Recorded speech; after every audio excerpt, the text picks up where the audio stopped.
Society में ये रहते थे, सोसाइटी वाले भी इनके आए दिन झगड़ों से बहुत दंग थे, जिसकी वजह से उन्होंने इनको अपनी सोसाइटी से ही निकाल दिया। इस सब के बाद फानमा निया भी बहुत फ्रस्ट्रेटेड हो चुकी थी, जिसकी वजह से उसने अपने शोहर को तलाक दे दी और अपनी प्रायोरिटी अपने 2 साल के बच्चे को बनाया, जिसकी वजह से उसने अपने नशे की और जिस्म फरोशी की आदत खत्म कर दी, ये सोचते हुए कि उसके बच्चे पे कहीं बुरा असर ना पड़े इन सब चीज़ों का, जिसकी वजह से उसने क्लब में एज अ होस्ट काम करना शुरू कर दिया। अब इसी तरह ये थोड़े बहुत पैसे कमा के अपने और अपने बच्चे का पेट पालती थी। फानमा निया को उस क्लब में काम करते अभी 5 महीने ही गुजरे होंगे कि उसकी मुलाकात वहाँ एक आदमी से होती है जिसका नाम था चन मैन लॉक। ये आदमी नशे की खरीदो फरोख्त का काम करता था और उसके अलावा ये हांगकांग के सबसे खतरनाक गैंग ट्राइड का मेंबर था।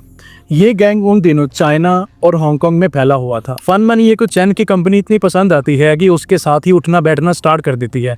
एज पर चैन नशे की खरीदो फरोख्त का काम करता था, तो फानमा निया को इसके साथ रहते हुए अगेन नशे की लत लग गई। तो इसी तरह जब ये अपने काम से फारिग होती तो चैन के अपार्टमेंट में जाती, जहाँ फानमा निया, चैन और उसके दोस्त मिल के नशा करते।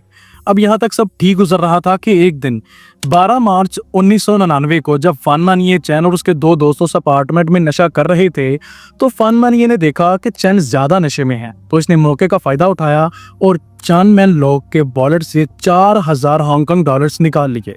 अब तब तो सब ठीक रहा, ये वापस आ गई, मगर अगले दिन जब चन मैन लॉक एक स्टोर से कोल्ड ड्रिंक्स खरीद के उनकी पेमेंट देने लगा तो उसके वॉलेट में पैसे नहीं थे।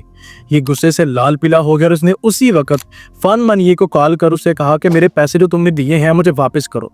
फानमा निया ने कहा कि मेरे पास तो वो पैसे हैं ही नहीं, मगर चैन को पूरा यकीन था कि ये पैसे फानमा निया ने ही निकाले हैं, जिसकी वजह से उसने अपने उन्हीं 2 दोस्तों को साथ लिया और उसी क्लब पे पहुंच गया जहां फानमा निया काम करती थी। पहले तो उसने उससे प्यार से पूछा कि मेरे पैसे तुम्हारे पास हैं तो दे दो, वो नहीं मानी, तो चैन ने फानमा निया को सबके सामने पीटना स्टार्ट कर दिया। तो एट द एंड फानमा निया ने अपना जुर्म कन्फेस कर लिया, कहा कि हाँ मैंने ही तुम्हारे वॉलेट से पैसे निकाले हैं जब तुम नशे में थे। अब फानमा निया का अपना जुर्म मानना ही उसके लिए नसूर बनने वाला था, इसकी वजह से चैन मैन लोग ने उससे कहा कि मैं तुमसे 4000 डॉलर्स की बजाय 10,000 डॉलर्स लूंगा।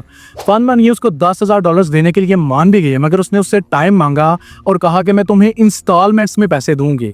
चैन मैन लोग मान गया और अपने घर चला गया। अब चैन के पास पैसों की कमी बिल्कुल नहीं थी, मगर उसको एक गिल्ट सता रहा था, जो था कि उसके इतने खतरनाक गैंग का मेंबर होते हुए भी किसी में इतनी हिम्मत कैसे आई कि उसने उसके पैसे निकाल लिए। अब ये गिल्ट चैन के ऊपर ऐसा हावी हुआ कि उसने एक दिन जब फानमा निया क्लब से अपने घर वापस जा रही थी, उसे रास्ते से ही किडनैप किया, अपने अपार्टमेंट में ले आया। पहले तो उस पर तशद्दुद किया और फिर उसके साथ ज्यादती की उसने और उसके दोनों दोस्तों ने भी। फिर इसने फानमा निया से पैसे निकलवाने के लिए एक बहुत ही घटिया तरीका अपनाया। इसने फानमा